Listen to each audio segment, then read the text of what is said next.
Viva! Bernardo Caldas, aqui à minha frente está alguém que acredita que a santa inteligência artificial não tem de ser um bicho-papão, pode ser algo que faz coisas boas por todos nós.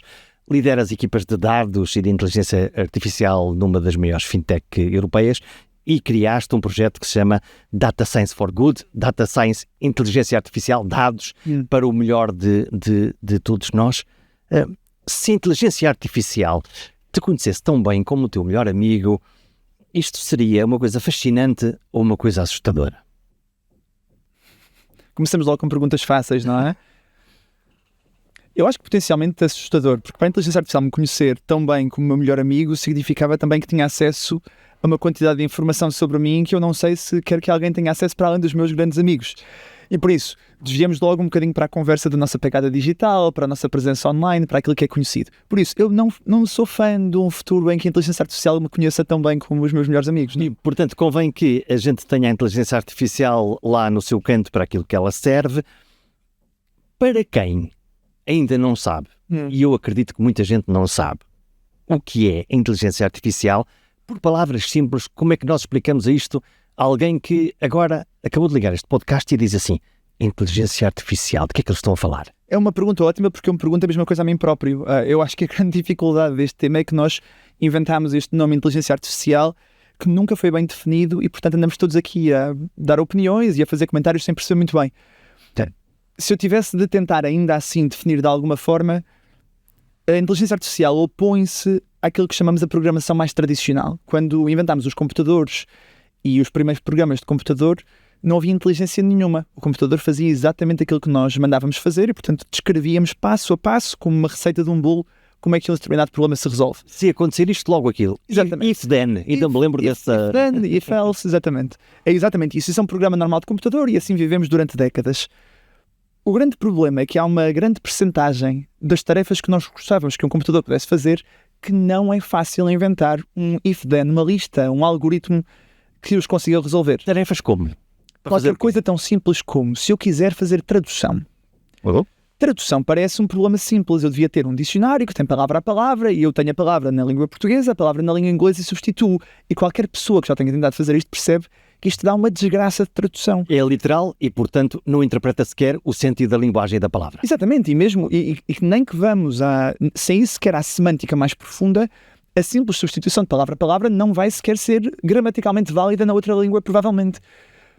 Agora, escrever um programa que diga, então como é que se faz tradução? Tem de olhar para 2, 3 palavras e traduzir grupos de 2 ou 3. Como é que isto se faz? É muito difícil.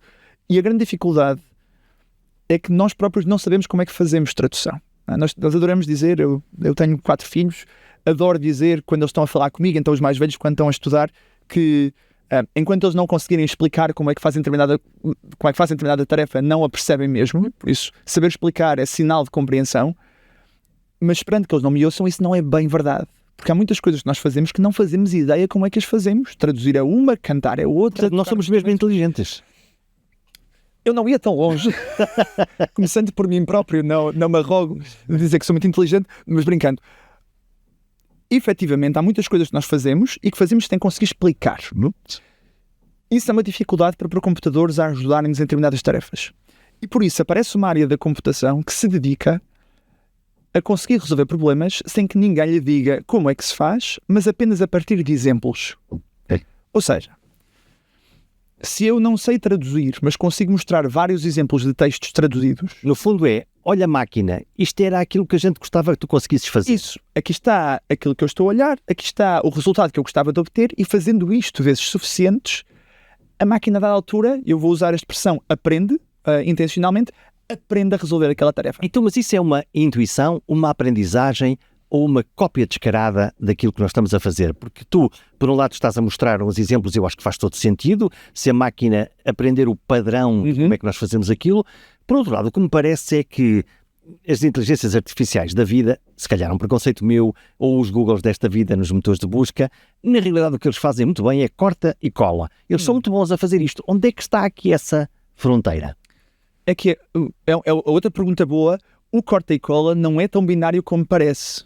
Porque quando nós entramos na discussão da criatividade, que é para onde estamos a caminhar, quer dizer, isto é mesmo novo, está a inventar, está mesmo a resolver, ou está só a copiar e a fazer aqui uma mistura pouco sofisticada. A verdade é que essa definição daquilo que é criação nova, inteligência pura, resolver problemas a partir do zero. A tal inteligência generativa. A generativa até tem a ver com outra coisa. A generativa tem a ver com ser capaz de criar. A inteligência artificial tradicional era, se quisermos, quase discriminativa. Não no sentido pejorativo de dizer que está a discriminar pessoas, mas no sentido de agrupar, classificar. Não é? Os exemplos clássicos, os primeiros que aparecem, são sistemas que são capazes, por exemplo, de olhar para uma imagem médica, um raio-x, e dizer está aqui um cancro ou não está. O que eles estão a fazer é discriminar todas as imagens que veem em categorias. E por isso era discriminativa. Esta inteligência artificial agora é generativa porque eu lhe digo que cria-me uma imagem de um cão numa praia a fazer qualquer coisa e ela cria. E aparece-me uma coisa que não existia, passa a existir. E por isso gerámos conteúdo, gerámos uma imagem, um som, um vídeo, o que for. Há algumas bem horríveis ainda. Algumas bem horríveis, cada vez melhores. É isso que é extraordinário. E muito rapidamente. É muito rapidamente, que é aquilo que nos assusta um bocadinho mais quando tentamos prever os efeitos da inteligência artificial no mundo, é que nós estamos habituados a que as tecnologias tenham ciclos de desenvolvimento de décadas e agora estamos a ver que em prazos de 6 meses tudo fica de atualidade. Porque a mim o que me assusta é, sim, eu até consigo ficar fascinado com a ideia de que a inteligência artificial agora desenha um cão que mais parece um cavalo ou um cavalo que mais parece um camelo, amanhã aquilo já parece mesmo um cão e depois da manhã isto é um cão tão extraordinário como eu nunca vi desenhado.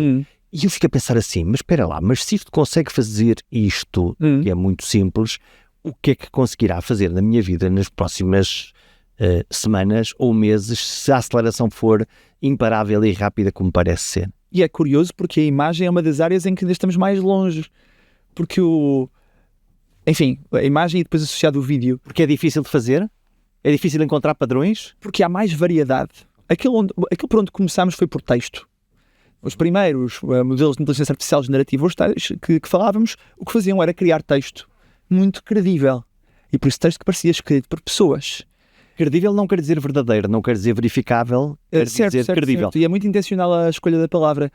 Porque estes modelos, na prática, que eu dizia, da forma de ensinar estes modelos, que chamamos na gíria técnica de treiná-los, mesmo como se fossem animais que estamos a domesticar, o treino destes modelos faz-se com estes tais exemplos que eu falava ao princípio. Para eu ensinar uma máquina a fazer texto que pareça texto de pessoas, o que eu faço é dar-lhe exemplos de texto de pessoas. E por isso a máquina aprende os padrões muito complicados da nossa linguagem, e por isso não palavra a palavra, como no exemplo da tradução inicial, mas com textos completos grandes, aprende a criar texto que pareça credível. E por isso vai aprender os padrões que nós usamos, da maneira como construímos a linguagem, mas também o conteúdo que aparece refletido na linguagem. Em muitos casos, por exemplo, se eu fizer uma pergunta de um tema que aparece muito escrito na internet, que é a fonte de grande parte destes dados que são usados para treinar os modelos, quando ele começa a gerar uma resposta, a sequência de palavras que ele vai usar para responder à pergunta vai mimetizar aquilo que viu. E por isso a probabilidade de ser verdadeira é maior. E faz mais sentido também. E normalmente faz mais sentido. Porque aquela ordem das palavras, para mim... é estatisticamente mais provável, porque eu ali muitas vezes, a máquina viu aquela sequência de palavras muitas vezes, e por isso quando vir a capital de Portugal vai responder Lisboa, porque viu muitos textos em que isso aparece escrito. Mas se eu lhe perguntar qual é a capital da Antena 1, que é uma pergunta que não faz sentido, mas ele responde ainda ele assim. vai responder ainda assim. Porquê? Aí está a diferença entre a credibilidade e a verdade. Porque o que ele vai aprender vai tentar dizer uma palavra qualquer, porque ele é sempre obrigado a escolher palavras para responder, que ele acha que é credível naquele contexto, porque tem maior probabilidade. E se a resposta for não há nenhuma, paciência, porque ele tem de dizer qualquer coisa, porque é para isso que está treinado. Claro que agora já tentamos introduzir alguma sofisticação. Então, como é que nós ensinamos a máquina a dizer não sei? É uma pergunta muito, muito boa e muito, muito difícil de responder. Porque idealmente para a máquina aprender a dizer não sei, devia ter lido não sei. Também há pouco. Portanto, nós conseguimos treinar as máquinas pelo positivo para dizer é assim que nós fazemos as coisas, sim, mas não conseguimos dizer-lhes olha, neste momento se tu não sabes, se tu não tens capacidade de encontrar, o melhor é dizer olha, sobre isto eu não tenho nada a dizer. É muito engraçado porque a maneira como nós temos aprendido a lidar com estes sistemas é precisamente dar-lhe instruções desse tipo. Eu costumo dizer que estes modelos têm uma particularidade relativamente a outras invenções humanas, na medida em que ninguém consegue prever o que é que estes modelos vão ser capazes de fazer quando os começa a criar. Quando alguém inventa um motor, conceito de motor... Não fiquei descansado com essa declaração. Mas eu lamento. Então, mas tu, Bernardo, que és um especialista nisto, olhando para o futuro, tu consegues ter, enfim, alguma ideia, alguma pista do que é que pode acontecer? Não, pode não ser exatamente o caminho, mas do que é que pode acontecer nos próximos anos? Eu já nem falo da velocidade. Sim, sim. Eu consigo arriscar algumas previsões, mas quando eu digo que nós não percebemos exatamente o que é que vai acontecer, até é mais básico e mais fundamental do que isso e provavelmente mais inquietante. Porque aquilo que eu estou a dizer é, quando alguém diz, vou pegar neste conjunto de texto, vou dar a um computador durante um ano, ou durante meses, porque é destes períodos que estamos a falar. Ele vai mastigar, e no final vai-me dizer, já aprendi o que tinha para aprender. E a partir de agora podemos começar a interagir, pergunta-resposta. Quando eu ligo a máquina, ponho lá o texto todo e ligo a máquina, eu não consigo prever quão bom é que o computador vai ser. Igual à geração de imagem. Quando eu ligo o computador para aprender a partir de imagens, como é que se faz imagens, eu não consigo prever quão bom é que vai ser. E por isso há todo um processo, depois destes modelos serem criados, de os descobrir. Que é muito engraçado, porque uma invenção normalmente nós sabemos o que é que ela vai dar, pode resultar ou não, mas temos um propósito para ela, e aqui parece que há qualquer coisa que tem vida própria, com muitas aspas nesta expressão, que é que nós vamos descobrir quão boa que ela é. Porquê que eu estou a dar esta volta toda? Porque uma das grandes divisões da comunidade científica hoje em dia é decidir se estes modelos têm capacidade de raciocínio efetiva ou não. Se já pensam ou não pensam. Se pensam mesmo ou não. E esta, de novo, é uma discussão difícil de ter, porque pensar, raciocinar são expressões mal definidas e, por isso, grande parte do trabalho é tentar arranjar uma definição com que concordamos todos. Mas esta descoberta se os modelos são capazes de pensar, principalmente se são capazes de usar o conhecimento que têm em situações que nunca viram antes. Portanto, terem uma criatividade e responderem a perguntas que nunca tinham sido feitas com base em experiência ou numa intuição do futuro. Isso, que na prática é uma característica da nossa inteligência. E então, tu estás de que lado? A máquina já é suficientemente esperta e capaz de nos superar, não na avaliação dos padrões e de dar respostas, mas de conseguir responder a perguntas per si melhor que nós. Vou dar uma resposta mista. Eu vou dizer que, por um lado, eu não acredito que haja raciocínio verdadeiramente original daquilo que vejo, daquilo que a investigação científica já mostra. Sempre que tiramos estes modelos de suficientemente fora de pé para casos que eles nunca viram antes, o seu desempenho baixa muito, muito, muito. Mas, por outro lado, o desempenho atual já é suficiente para virar o nosso mundo ao contrário. O que é que nos vai acontecer? Ou melhor, é assim, o que é que uma pessoa comum, não és tu, precisa urgentemente de saber e de entender o que é esta ferramenta e o que é que isto vai mudar na nossa vida? Vou dar mais um desviozinho. Há uns tempos, há uma conferência científica chamada Neurips, onde iam os investigadores maiores de inteligência artificial e em que perguntavam aos investigadores que tinham essa conferência e a outras também para fazerem uma série de previsões sobre a inteligência artificial. Perguntavam, por exemplo, a que distância que estávamos da chamada singularidade, do ponto em que as máquinas eram melhores do que nós em tudo e que se melhoravam a si próprias. Como é que é essa singularidade? Como é que é? Ninguém sabe. E nem em que tempo é que estamos. Alguns especialistas diziam 100 anos, outros diziam 3, e portanto havia uma dispersão nas previsões enorme. Mas faziam outra pergunta que eu adorava, que basicamente era pedir para ordenarmos as profissões pela probabilidade de serem substituídas por inteligência artificial. É um bom tópico. E era muito engraçado porque nós víamos no final dessa lista, e portanto profissões com menor probabilidade de serem substituídas, víamos as profissões mais manuais, víamos cabeleireiros, víamos a construção civil, e depois víamos uma profissão que era ser investigador em inteligência artificial. Eu acho esta história maravilhosa porque os próprios investigadores de inteligência artificial achavam que era quase tudo automatizável no mundo, menos o seu próprio trabalho. Isso é inteligente. É super inteligente da parte deles. Se for estratégico, acho que estão a fazer um bom trabalho, mas eu acho que não é estratégico, eu acho que só revela um viés que nós temos todos, e por isso é que dei esta volta para responder à tua pergunta. Eu acho que a primeira coisa que é preciso resolver rapidamente na intuição das pessoas é que todo o trabalho de computador, neste momento, tem uma probabilidade enorme de ser substituída por inteligência artificial. E por isso, eu não estou a falar só de coisas repetitivas. Não estou a dizer só preencher este documento a partir... Não, estou a dizer, se eu tiver de gerar uma ideia de 10 nomes para um podcast, se eu pedir a um modelo de inteligência artificial suficientemente bom, quando eu comparo aquele resultado com uma pessoa média no ramo, não estou a falar de uma pessoa média geral, quando a seguir é avaliado por pessoas que não fazem ideia de onde é que vem aquela lista, a lista de inteligência artificial muitas vezes é avaliada com maior qualidade do que a humana. E quem diz para a geração de nomes, diz para a produção de estratégias de empresas, as consultoras, por exemplo, estão nervosíssimas, as mais importantes, não estou a falar daquelas mais básicas, estou a falar das consultoras mesmo importantes, que têm as pessoas que são brilhantes na sua área. Neste momento, quando o output é comparado com o do modelo, a diferença é baixa. Estou a falar de advogados, estou a falar de médicos, e por isso todo aquele trabalho que até pode ser intelectual, mas que pode ser feito por interação com informação no mundo digital, está brutalmente ameaçado. Então, posso perguntar-te para ti, não para esse painel de especialistas, que profissões é que estão mais em risco? Ou quais são aquelas que nós salvamos? Sim.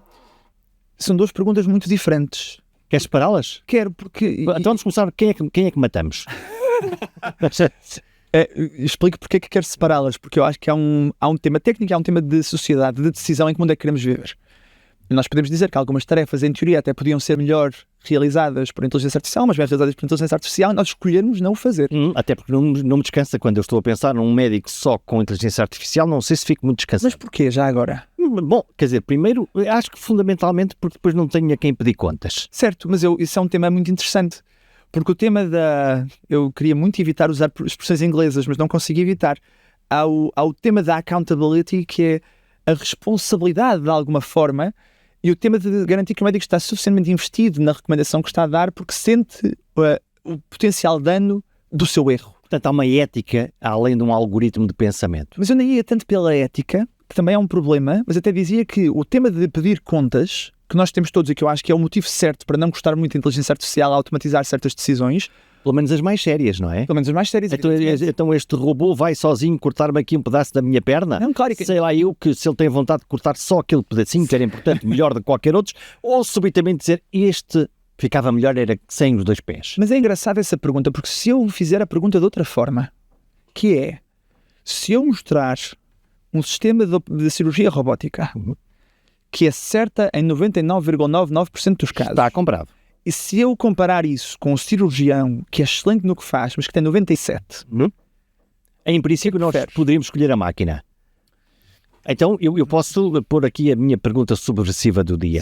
Sim, isso é muito interessante, exceto se a máquina cada vez faz melhor e até melhor que o humano, um dia não faz bem, erra, isso, e ninguém conseguir compreender como é que a máquina fez para errar ou para acertar. De acordo. E há uma caixa negra. Mas nós não somos também caixas negras? O diabo. Quando um médico faz uma asneira, eu lhe pergunto porque é que ele fez uma asneira. Ele até é capaz de inventar uma justificação. Porque nós somos muito bons a fazer isto genericamente.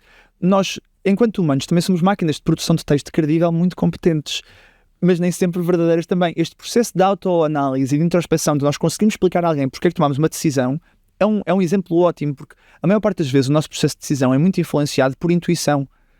Não é? Por um sentimento de que eu acho que vai ser melhor por aqui. É a nossa sensação. Sim, mas que temos dificuldade em explicar de onde é que ela vem. Então, para ti, claramente, as máquinas, se fizerem melhor que os seres humanos de uma forma mais sistemática, mais rigorosa e com melhor resultado para nós, matamos essa profissão. Eu não vou por aí porque eu acho que faltam duas coisas para fazer isso com tranquilidade. A primeira... Eu gosto. Então como é que nós podemos matar uma profissão? Só falta tranquilidade. Só para clarificar, quem nos possa estar a ouvir, só chegado agora, que só estamos a falar de profissões e não de pessoas em concreto. A pensar, então pergunta simples, convidou um robô para falar, o que é que está aqui a passar? Não, o Bernardo é mesmo uma pessoa de carne e osso. Eu sou, pelo menos tanto quanto consigo dizer. Há duas coisas que faltam. A primeira é resolvemos o problema da responsabilização.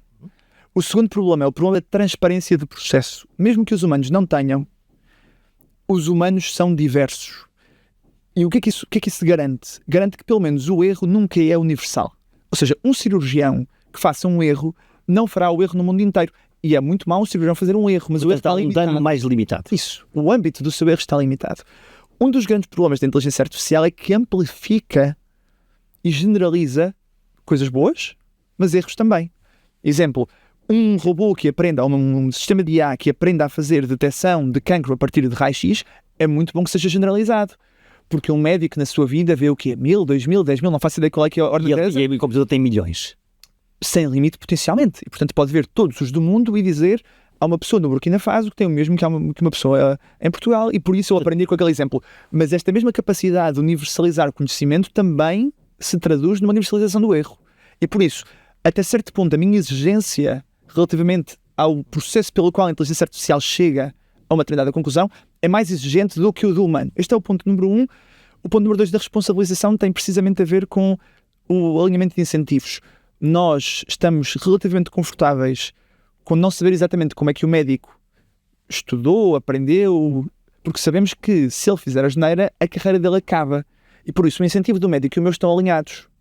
Se o médico fizer uma asneira, a carreira dele fica muito prejudicada. Eu também fico muito prejudicado, mas estamos no mesmo barco, queremos que os dois corra bem. Há um equilíbrio. Isso, temos o mesmo incentivo. Eu não sei qual é o incentivo da máquina que não tem, porque o incentivo da máquina é minimizar o erro das coisas que aprendeu, mas se fizer uma asneira não lhe acontece nada. Nem sequer sente que fez uma asneira. Não há empatia, não há... Esse é o ponto. Quer dizer, a máquina não tem empatia. Não pode ter, ainda que... Eu estou sempre a dar uma cravo na ferradura e não é para fugir à pergunta. Mas um dos temas que eu gosto menos, uma das áreas de atuação de que eu gosto menos de inteligência artificial é na área da psicologia. Dizem os grandes defensores de inteligência artificial, para tudo, que eu estou a ser injusto, porque a verdade é que nós temos poucos psicólogos, os psicólogos são caros, e por isso há uma grande percentagem da nossa população que não tem acesso ao tratamento psicológico, o que é um problema. Há uma barreira. E por isso, eu arranjar uma forma de, com um sistema de IA, generalizar o acesso a uma espécie de terapia é uma coisa boa. Até aqui parece-nos bem. Há de facto aqui uma dificuldade grande quando fazemos estudos e testes sobre a adoção das pessoas sobre este tipo de sistemas. É que quando eu peço, sem as pessoas saberem se têm à frente uma pessoa ou uma máquina, quando eu peço para avaliarem a empatia do terapeuta, seja ele quem for, portanto, eu basicamente ponho uma pessoa a ter uma hora de conversa com um computador, então estão a falar por chat só até agora, porque de novo o vídeo ainda é mais difícil de resolver, ainda é fácil de detectar quando é que um vídeo é gerado por IA, cada vez menos fácil, mas ainda é, e por isso para a experiência científica funcionar, faz-se isto só com texto. Portanto, tu estás a conversar com alguém do outro lado? Alguém do outro lado, pode ser uma máquina ou pode ser um terapeuta. E tu não sabes? Já agora, foi o teste que o Alan Turing, em 1950, inventou para decidir quando é que tínhamos chegado à inteligência artificial. O que nos diz Turing? O que nos dizia basicamente é que uma máquina é inteligente quando uma pessoa não conseguir distinguir se está a falar com uma máquina ou com um humano. Era basicamente a barreira dele, que é uma barreira já agora baixíssima, mas era uma primeira barreira que essa já de alguma forma ultrapassámos, com texto certamente, com imagem também alegaria já que sim, e com vídeo estamos muito perto. Com música, ainda agora esta semana saiu um álbum que estava a ganhar imensa popularidade no Spotify e que descobriram que tinha sido feito só por IA e portanto aquela banda não existia. E as pessoas estavam a ouvir alegremente com bastante qualidade avaliada e afinal não existia. Mas andando um bocadinho para trás, no caso da terapia, quando se pôs as pessoas nesta experiência em que elas não sabiam se à frente tinham um psicólogo ou um sistema de IA, quando se pediu às pessoas para avaliarem a empatia do tratamento que tinham recebido, os tratamentos de IA eram avaliados com maior empatia.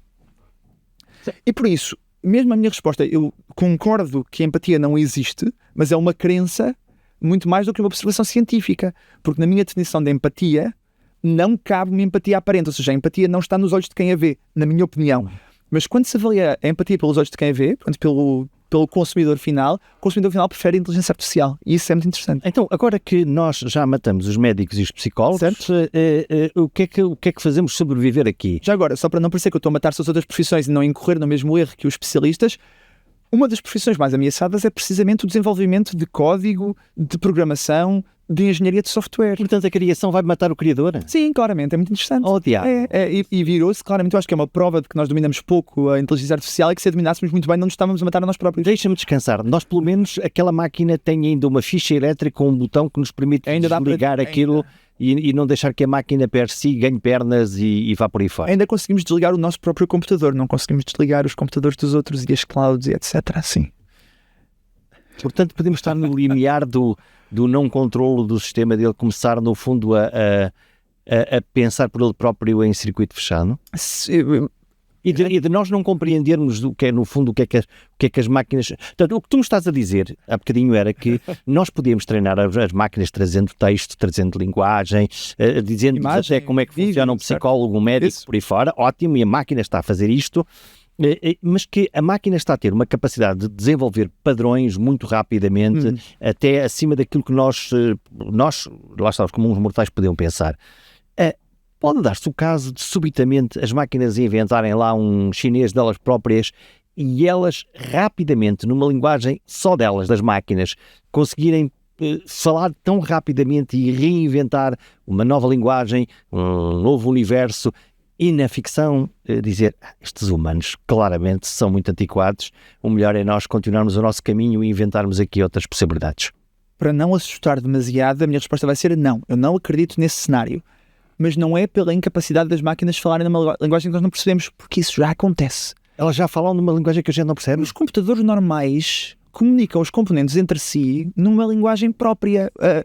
Não é uma linguagem como nós a conhecemos. Eu estou a usar a expressão linguagem de forma bastante livre. Mas a verdade é, a interação elétrica entre componentes dentro de um computador não é perceptível por um ser humano. Nós não percebemos aquilo que é, não é? A comunicação binária entre zeros e uns, a comunicação entre computadores através de protocolos, sei lá, estou a pensar, quando um servidor se liga a outro, não falam inglês nem português. E, portanto, a comunicação numa linguagem que nós já não dominamos não é o que me preocupa. E agora vem os quânticos, não é? A pergunta, sim, potencialmente os computadores quânticos, a grande dificuldade é que nós temos, o mundo tecnológico sobrevive também de muito marketing e de muito hype. É sexy. Isso, e portanto nós temos de ir inventando coisas novas, e às vezes inventamos coisas novas que são verdadeiramente impactantes na sociedade, como eu acredito que é a inteligência artificial, e às vezes inventamos coisas que são muito inúteis, como aquela mania dos NFTs que houve há uns tempos, aqueles macacos digitais. Bem, enfim, estou a reduzir isto demasiado, mas... E as pessoas compravam por centenas de euros e que esta desvalorizavam centenas, eram milhões de euros, que alguns deles, os macacos mais famosos, eram transacionados por milhões de euros. Mas isso parece uma coisa francamente especulativa. Claramente, e morreu rapidamente. É um sexy, é interessante e acabou. Mas é sempre difícil, porque a nossa mediação, a mediação entre o nosso conhecimento e o mundo tecnológico é feita pelos vendedores desta tecnologia e, portanto, é muito difícil, a não ser que esteja por dentro, perceber o que é progresso real e o que é que não é progresso real. Os computadores quânticos parecem ter um potencial enorme, mas nós estamos numa fase tão embrionária dos computadores quânticos, que é para perceber o impacto possível, que é uma discussão que me parece um bocadinho extemporânea. Mas eu, voltando à tua pergunta inicial, o que me preocupa não é a linguagem própria das máquinas, porque isso ela existe. Aquilo que deve preocupar é o tema da intenção. Ou seja, aquilo que é preocupante nesse cenário da destruição das máquinas se juntarem para decidirem que os humanos, afinal, só estão aqui a ocupar espaço. Para nos desligarem. Isso. Portanto, que nós, afinal, é que somos um empecilho. Altamente ineficientes, consumimos demasiada energia, imprevisíveis, exatamente, coordenamos-nos mal. Exatamente. Para que esse cenário da destruição da humanidade, porque nós, afinal, só atrapalhamos, pudesse acontecer, isso implicaria que houvesse uma intenção maior da parte da máquina própria, que não é dada por nós. E isso não existe. E por isso não é esse cenário que me preocupa. A máquina não ganha vontade própria. A máquina faz aquilo que eu mando fazer. Há dois grandes problemas com isto. O primeiro é que nós humanos, somos genericamente maus a dizer aquilo que queremos. É o primeiro problema. E o segundo grande problema é que às vezes nós não conseguimos perceber as consequências daquilo que queremos. Cuidado com o que desejas. Isso. O primeiro exemplo que dou para a primeira pergunta normalmente é: se eu te pedir um café, estou com muito sono, precisava de um café, peço-te um café, tu generosamente levantas-te, sais aqui do estúdio e vais à máquina do café, que por azar está avariada, e a seguir vais à cantina e também não há, e vês uma pessoa ao longe com um café na mão. Tu vais e mandas aquela pessoa ao chão para lhe tirar o café e me trazer. Não é aceitável. Não é aceitável, e eu não preciso de te dizer que não quero isso. Quando eu te pedi um café, o que eu disse não foi: dá-me um café independentemente de tudo o resto que possa acontecer no mundo. A qualquer custo, vai em busca do meu café. Não foi isso que eu pedi, só que aquilo que eu disse foi isso. O que eu disse foi: dá-me um café. Portanto, implica uma interpretação moral também daquilo que nós estamos a fazer. E há um chão comum que nós temos, em que quando eu digo dá-me um café, eu espero que tu percebas qual é que é o limite do meu pedido. Da mesma forma que, se não quisermos ir para a violência física, eu não estou à espera que faças 1000 quilómetros para me arranjar um café. Aqui entra no absurdo da coisa. E, portanto, há um tema... Quando o café chega, tu dizes: isto agora está frio. Exatamente. Há um tema em que, mesmo por eficiência de comunicação, eu não posso sempre dizer-te todas as condições e todas as alíneas do meu pedido. Há uns implícitos. Mas com a máquina é difícil eu garantir, de novo, por não perceber como é que ela funciona, que ela percebeu os implícitos. Este é o ponto número 1. E, portanto, quando eu lhe digo maximiza a receita da minha empresa, eu não estou a dizer, ou não devia estar a dizer, faz isso a todo o custo. A menos que a mente humana que lá está por trás pense isso ou queira isso. Isso, e que pode ser. E se assim for, o problema de sociedade é outro, não é? Como é que nós regulamos o uso para tentar evitar que isso não seja possível. Portanto, o problema volta a ser o humano. Isso, mas a minha preocupação primeira, e quando eu penso em riscos da IA, o meu risco não é de nós sermos todos mortos por robôs, nem sequer é das profissões desaparecerem todas, que entretanto fugimos dessa pergunta. Já vamos voltar, não já acredito, vamos ressuscitar algo. Isso, que não acredito que seja esse o tema.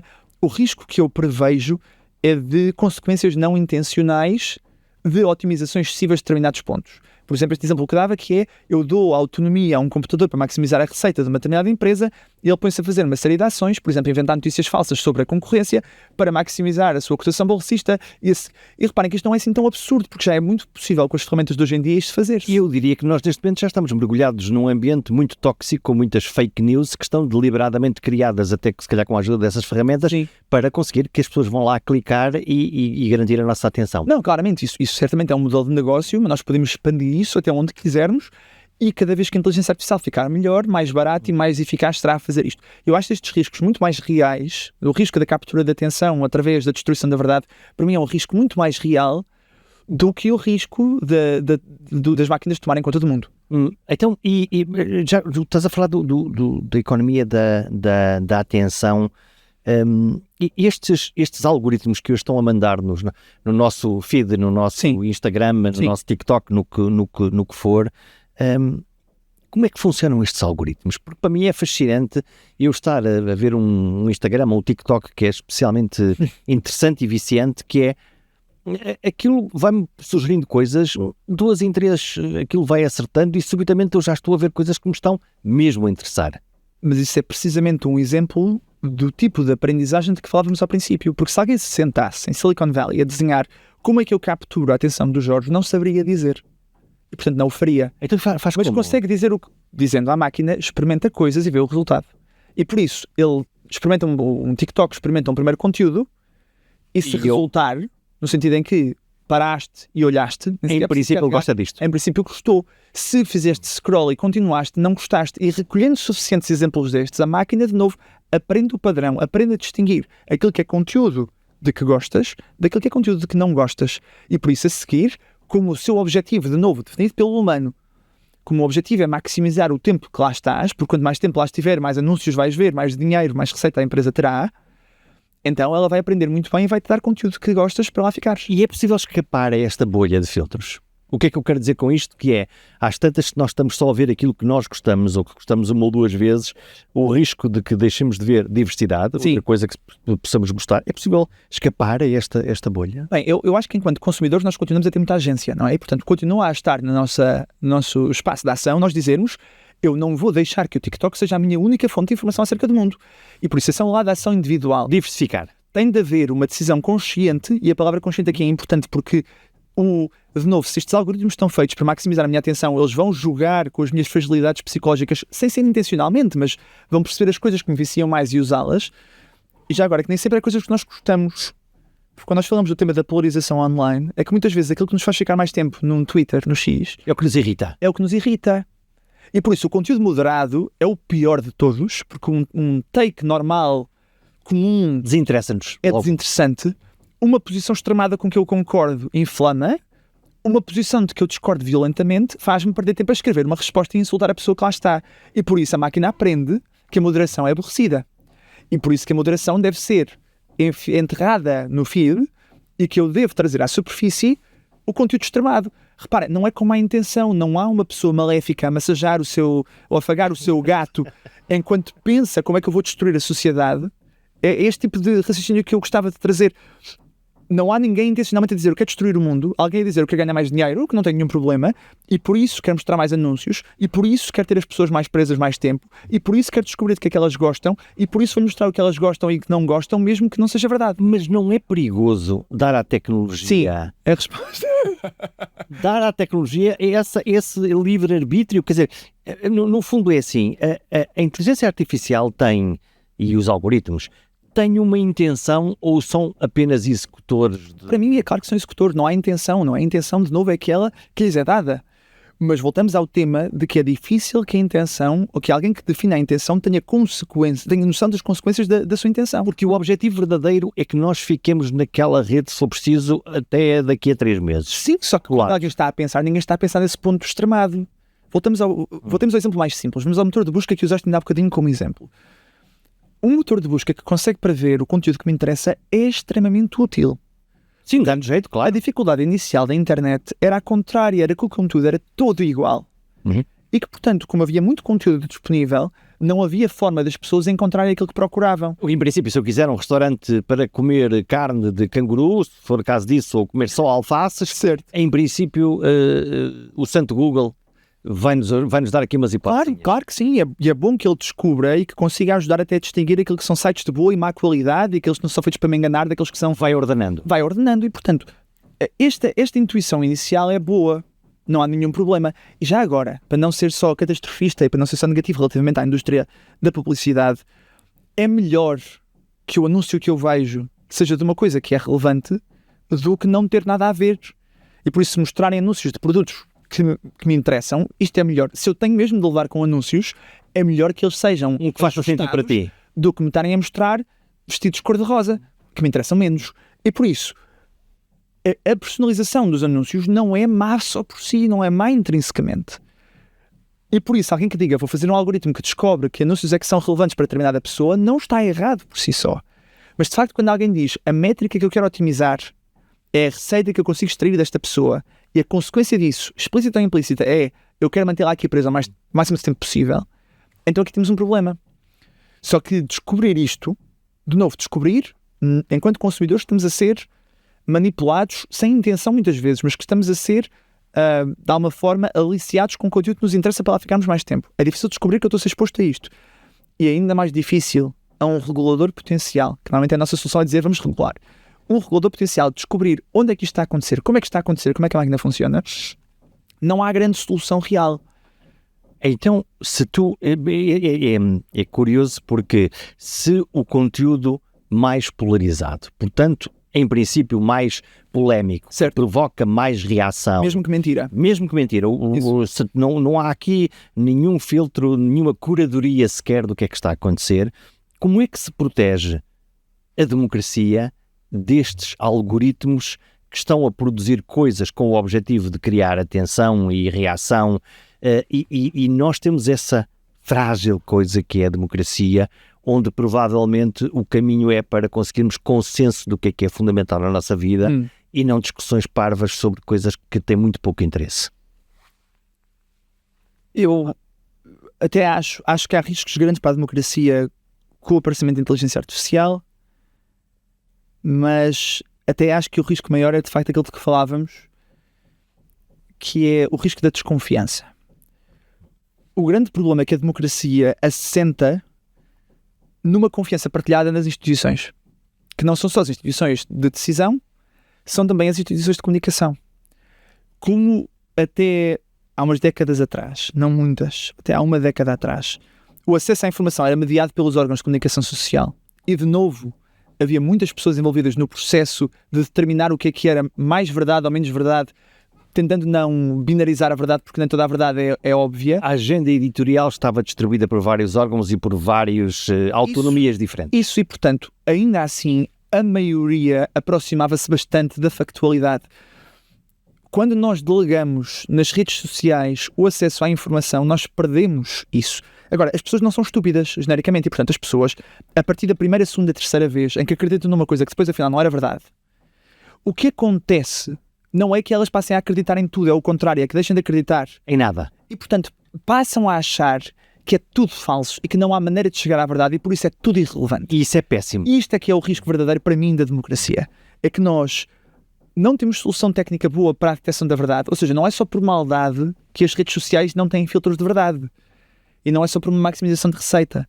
Até porque se isso fosse verdade, nós podíamos fazer uma solução que a mim me agrada bastante tecnicamente e que ainda não desisti dela, que é, nós podemos imaginar um mundo em que nós próprios usamos uma espécie de um escudo digital de dizer, eu não quero ver diretamente o que o TikTok me dá, quero que isto passe por um filtro que sou eu, que sou dono dele, em que me tira fora aquilo que é mentira. Por isso, se houvesse uma solução fácil para distinguir a verdade da mentira no mundo digital, nós podíamos comprar esse produto. Podia haver uma empresa que dizia, eu ofereço-te um produto que faz isso, tu compras e por isso ficas protegido, que quando alguém te mandar alguma coisa no WhatsApp que é mentira, eu vou te dizer isso é mentira. Há uma curadoria, no fundo. Só que isso é muito difícil de fazer, porque distinguir verdade de mentira é muito difícil.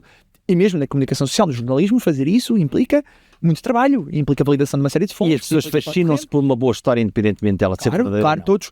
E por isso, para mim, o grande risco para a democracia é este, é o risco da desconfiança generalizada. E por isso, a mim preocupa-me bastante como é que nós recuperamos, eu acho que há uma componente técnica neste trabalho, que é como é que recuperamos a confiança. Por exemplo, como é que eu ajudo um sistema a distinguir aquilo que é um vídeo falso de um vídeo verdadeiro.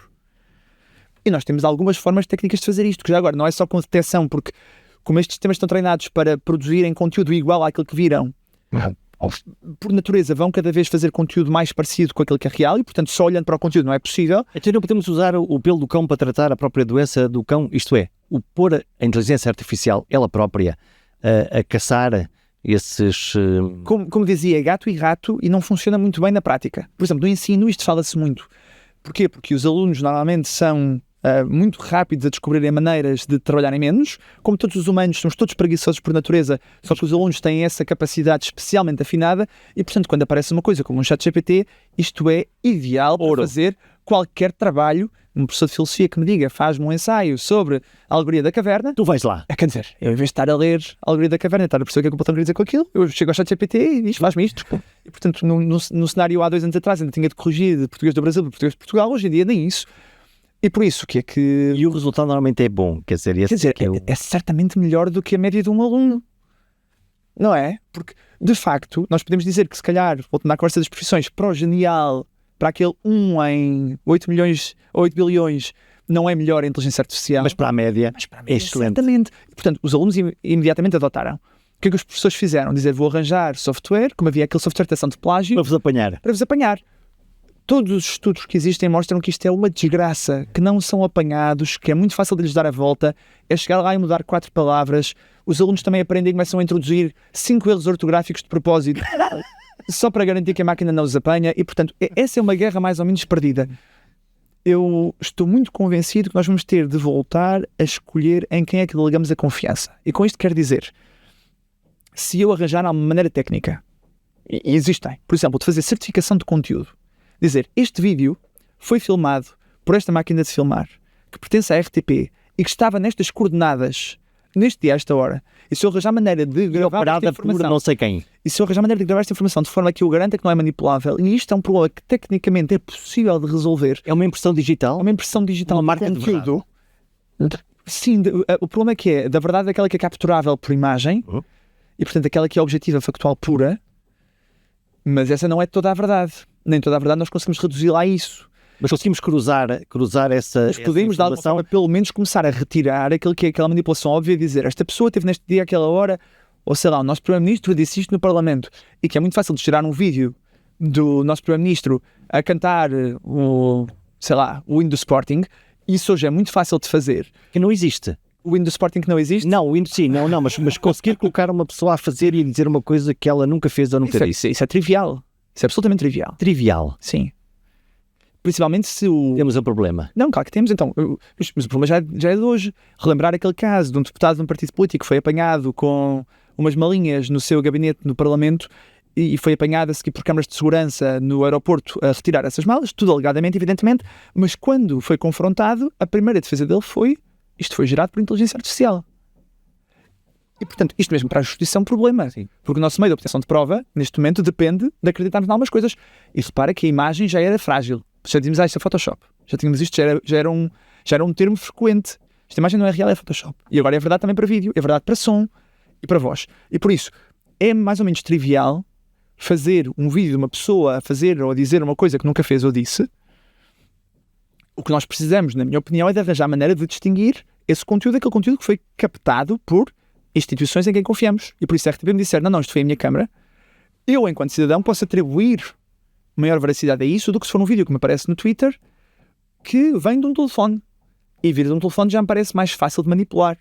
E por isso nós, tecnicamente, podemos começar a tentar resolver o problema da proveniência do conteúdo e com isso, tentar resolver alguma da desconfiança. Não vai resolver tudo, mas é uma avenida possível. Olha, nós discutimos muitas vezes a questão, a tecnologia está claramente a andar muito mais rápido que as pessoas. Discutimos sempre muito a literacia, mas a mim preocupa-me as pessoas que não têm essas ferramentas. Estou a pensar até nas pessoas mais velhas. Sim. Essas pessoas vão estar neste jogo ou vão pura e simplesmente ser excluídas e colocadas à margem? Deixa-me ser um bocadinho otimista aqui. Até quando me perguntam sobre o impacto da inteligência artificial na educação e me mostram ideias de começar a ensinar logo alunos muito rapidamente a começarem a usar a inteligência artificial, ideia pela qual eu não tenho muita simpatia, o meu motivo é precisamente este, é que a inteligência artificial é feita para não precisar de manual de instruções. E pode ser usada para o bem? Não, claro, mas eu acho que um dos principais motivos é exatamente este, é que a tecnologia normal precisa de ser aprendida e por isso pessoas com mais facilidade de aprender tecnologia têm mais facilidade e isso cria desigualdade. A inteligência artificial fala a nossa linguagem. Vai democratizar o acesso às coisas? Potencialmente sim, porque se eu puder, se a linguagem de comunicação é o português ou o inglês, É a minha língua. é a minha linguagem, portanto não sou eu que aprendo a língua da máquina, não sou eu que aprendo a mexer no smartphone, é ele que aprende a interagir comigo. E isso é tanto assustador como é equalizador de oportunidades. E por isso, eu pensar uma pessoa idosa a entrar dos montes a fazer o IRS hoje em dia, que tem uma dificuldade enorme, mas se pudesse ligar para o número de telefone Até eu? e ter um agente idoso em Lisboa. Não é isso. E ninguém entende aqueles quadros Não, e os anexos e não sei o quê, e os códigos. Sim, não é trivial. Aquilo é um ato de fé. Não. A gente diz, em princípio, espero que seja Eu acho que isto. sim, e depois esperamos a validação da Santa Autoridade Tributária. Exatamente, tal e qual. Exatamente. A sua declaração está válida. Exatamente, Ufa. porque nós sentimos reais. Não vai pagar este ano. Ufa. Lá está, este é um processo muito... Mas é um processo, quer dizer... Não é fácil, claro. Não controla completamente. Não, claro que sim. Contrabistas, não é? Lá está. Não, é isso, e que não percebemos exatamente quais são as regras todas que devíamos perceber e que não... O algoritmo. Isso, o próprio do algoritmo que está por trás. Mas pensar que podemos ter uma pessoa, um número de telefone para o qual um idoso pode ligar a dizer eu recebi isto de pensão e tenho esta pessoa a meu cargo e etc. E há uma interpretação e alguém está a transformar aquilo. Isto pode ser um equalizador tremendo de oportunidades e por isso há um lado para mim que me descansa bastante em ter uma tecnologia que não precisa de processo de aprendizagem. Eu acho que pode ser ótimo. E é um bom exemplo de como é que pode ser usada para bem. Olha, nós estamos praticamente a fechar a nossa conversa. Há uma última fronteira que me interessa muito falar à volta da tecnologia das inteligências, que é emoções e consciência. Certo. Que é, para mim, a última fronteira daquilo que pode tornar isto mais humano ou menos humano. A inteligência artificial pode ganhar a capacidade de compreender as emoções humanas. Já não digo de sentir. Não, pois, porque à pergunta da compreensão, eu acho que a resposta é sim. Na medida em que as emoções humanas têm impacto real na maneira como nós agimos. Mesmo que não seja fácil.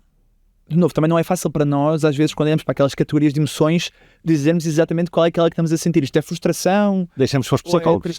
Claro, não é? Exatamente. E há quem esteja mais treinado a fazer essa categorização do que nós. Sendo também não é uma ciência totalmente exata, não é? Nós podemos ir a dois psicólogos diferentes que nos dizem que são coisas ligeiramente diferentes. Como na medicina já agora. Sou casado com uma médica que me destrói sempre que eu digo que aquilo não é uma ciência exata, mas eu estou muito convencido do que estou a dizer.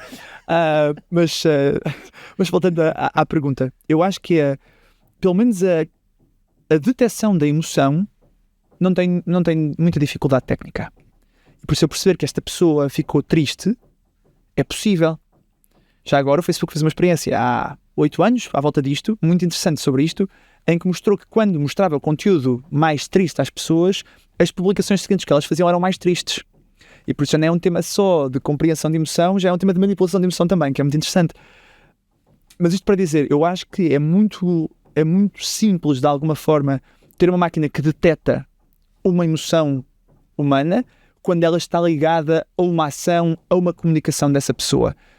Se é consciente, se percebe a gênese ou a fonte dessa emoção, é onde eu, de repente, desligo completamente do mundo da ficção científica e acho que isso é tudo um conjunto de disparates tremendo.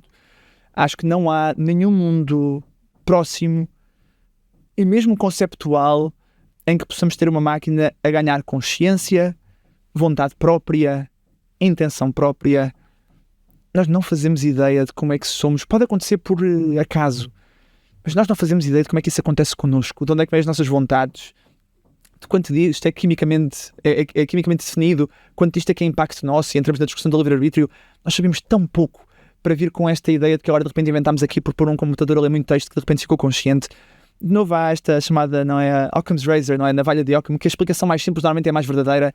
A explicação de máquinas com consciência não é claramente a mais simples e não é aquela que eu compro. Olha, que mundo queres tu construir com tudo aquilo que sabes e que conheces sobre as máquinas e sobre a inteligência artificial e sobre o futuro? É uma pergunta muito difícil. Eu acho que há um lado que me preocupa muito, que é esta tal equalização de oportunidades. e por isso garantir que as condições de partida não definem a vida das pessoas. Por isso a mim importa-me muito a inteligência artificial na educação, importa-me muito a inteligência artificial na saúde, porque são duas áreas em que há uma desigualdade brutal no acesso à qualidade e por isso a mim me importa muito investir aí. Também me importa muito investir em que os trabalhos das pessoas tenham sentido. E por isso a mim não me assusta muito, sendo um bocadinho até mais arrojado, a mim não me assusta muito este mundo em que nós acabamos com algumas das profissões que verdadeiramente são quase escravatura e não são realizadoras da pessoa. E por isso a mim não me importa nada quando estou no meu trabalho normal e estou a fazer um processo de automação qualquer, dizer esta tarefa desaparece. Porque eu não sou crente que nós sejamos executores de tarefas só. Mesmo no nosso trabalho, os nossos trabalhos, é uma teoria económica gira, podemos uma conversa muito maior, os nossos trabalhos não são conjuntos de tarefas. Às vezes parecem. Sim, mas também são muito mais vezes aquilo que não vimos, que é a cola entre essas tarefas. Aquilo que liga uma tarefa à outra, a conversa que temos de ter para que a seguir consigamos definir a intenção verdadeira do produto que estamos a criar ou do programa que estamos a fazer, o que for. Mas o nosso processo de compreensão daquilo que é o nosso trabalho também é muito fraco, é muito limitado e por isso parece-nos muito mais fácil automatizar do que é na prática. Portanto, não sabemos nada sobre nada. Não sabemos muito pouco sobre tudo, sim, não sabemos nada sobre nada, que eu acho que é uma consequência também, é uma conclusão filosófica já com alguns milénios. Aproveita e não mostres esta nossa conversa à tua mulher, só para evitar que ela descubra que afinal os médicos podem estar... Já sabe. Discutem isso. Tantas vezes. Mas é médica de família. Tem uma coisa belíssima na profissão, que é precisamente este trabalho de descobrir o que é preciso ser cuidado, mesmo que o doente não o consiga dizer. É uma curadora, no fundo. É mais do que só uma resolvedora de problemas técnicos biológicos da pessoa que tem à frente. Afaste bem da última e mais difícil das perguntas. Obrigado. Bernardo Caldas, muito obrigado, meu. Foi um gosto.